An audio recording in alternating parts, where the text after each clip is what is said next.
I'm 75 years old, and I don't say that lightly anymore. At this age, every number feels exact. Every year feels accounted for. There are fewer people left who remember me as a younger man, fewer who knew my voice before it softened, before it slowed down, and fewer reasons to pretend I'm still figuring things out. I'm not. Most of it is settled now. What isn't settled won't be. So I want to talk about religion. Not to argue, not to convince, just to tell the truth as I see it now, at the end of my working life, near the end of my actual life. When I was younger, religion felt solid, like a wall you could lean against. It told you who you were, what mattered, and where you stood. It gave names to things that scared me: death, guilt, the idea that life might not mean much on its own. I grew up in a house where religion wasn't loud, but it was always there, like furniture you never questioned. Sunday mornings, certain words spoken carefully, certain questions avoided. I didn't rebel against it. I didn't embrace it with fire either. I just carried it, like most people did. In my 20s, I didn't think deeply about belief. I was busy. Busy felt important back then. I had a job that took my time, a relationship that took my energy, plans that took my attention. Religion stayed in the background, quietly approving, quietly judging. I assumed it would always be there, waiting for me when I slowed down. In my 30s, I used religion the way people use routines. It gave shape to my weeks. It gave language to my hopes. When things went well, I thanked God. When they didn't, I assumed there was a reason. I didn't question that assumption very much. It felt comforting. It felt responsible. Looking back, I don't think I believed as much as I relied. There's a difference. Belief asks something of you. Reliance just fills space. I raised children during that time, taught them prayers I hadn't examined closely, took them to places I'd gone out of habit. I told myself I was giving them values, structure, something stable. And maybe I was, or maybe I was just passing along something unfinished. In my 40s, things started to thin out. Not dramatically, just quietly. Friends drifted. Conversations got shorter. The certainty I once felt started to feel rehearsed. I noticed I was repeating words more than meaning them. That scared me more than doubt ever had. But I didn't stop. I didn't pause to ask why. I had responsibilities. People counted on me. Faith became something I maintained rather than something I lived. The cost of that didn't show up all at once. It never does. It showed up in missed conversations, in moments where someone was hurting and I offered phrases instead of presence, in prayers that felt efficient but hollow, in the way I trusted answers more than people. I remember a specific evening. I must have been in my early 50s. A close friend had lost his wife. We sat at his kitchen table. He wasn't asking theological questions. He was just empty. And I remember saying something about God having a plan. I believed it at the time, or I thought I did. But even as I said it, something in me felt off, like I'd chosen the correct sentence instead of the honest one. He nodded politely, and we never talked about his grief again. That moment stayed with me longer than any sermon ever did. In my late 50s, death started showing up more often. Parents, a brother, people I'd assumed were permanent fixtures. Religion promised answers, but what I felt instead was silence. Not an angry silence, just space. I realized then that faith doesn't protect you from loss. It just gives you a story to stand inside while it happens. And sometimes the story doesn't fit the room you're in.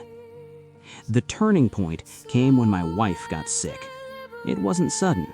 It was slow and unremarkable in the worst way.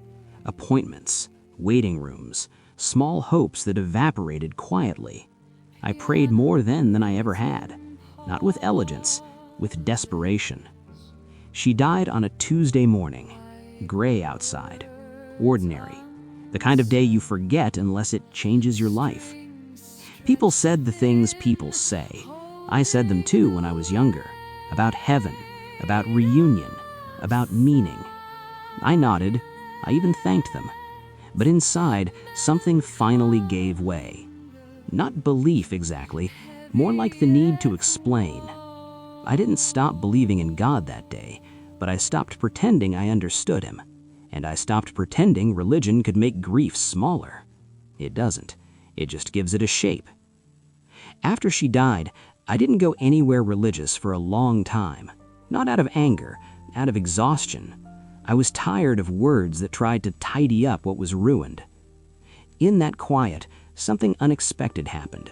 I started noticing people more. The way pain shows up in small ways. The way kindness doesn't announce itself. I found myself listening differently, not waiting to respond, just listening. I realized how often religion had given me permission to stop there, to stop with answers instead of staying with questions. At 75, here's what I think about religion now. I think it can be a beautiful language for some people. I think it can hold memories, rituals, and meaning that matter deeply. I don't regret being part of it, not entirely. But I also think it can become a substitute for presence, a way to delay the hard work of sitting with uncertainty, a way to believe you've done something when you've only said something. I don't think the problem is faith. I think it's certainty. The older I get, the less interested I am in being right. I've been right before. It didn't save anyone. It didn't keep people close. It didn't stop time. What I believe now is smaller, but heavier. I believe this moment matters more than any explanation. I believe love that shows up quietly is worth more than any belief shouted loudly. I believe that not knowing is sometimes the most honest position. There are things I can't fix now, conversations I waited too long to have, apologies that would feel strange arriving this late, questions I avoided because religion told me I didn't need to ask them. Time doesn't give refunds, it just moves on. I used to think being remembered mattered, that faith, legacy, reputation, that they would leave a mark. What I see now is that people remember how you made them feel in ordinary moments, whether you listened, whether you stayed.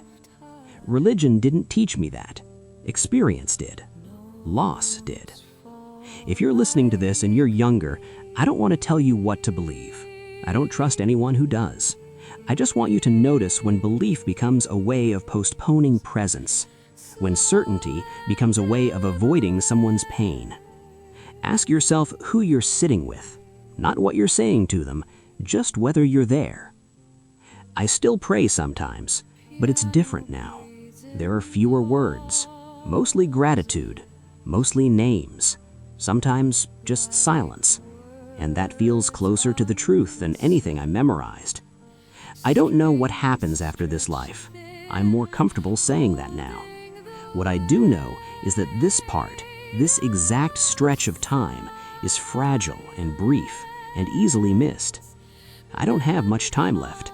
I can feel that without fear now, just clarity. And clarity doesn't ask for certainty, it asks for honesty. If this meant something to you, if it stirred something quiet, you don't have to do anything with it. Just don't rush past it. That's all I have left to offer. Not answers, just what remains. I know these words may have stirred something in you. Maybe a memory. Maybe a question you've been carrying quietly for a long time. This video wasn't made to teach or convince anyone. It was made to sit beside you for a few minutes. If you feel someone else might need to hear this, you can share it. Not out of obligation, only if it comes to mind. And if you'd like to hear more stories like this, slow, honest, and unpolished, you're welcome to subscribe. A simple like lets me know this time meant something to you. Thank you for staying and listening.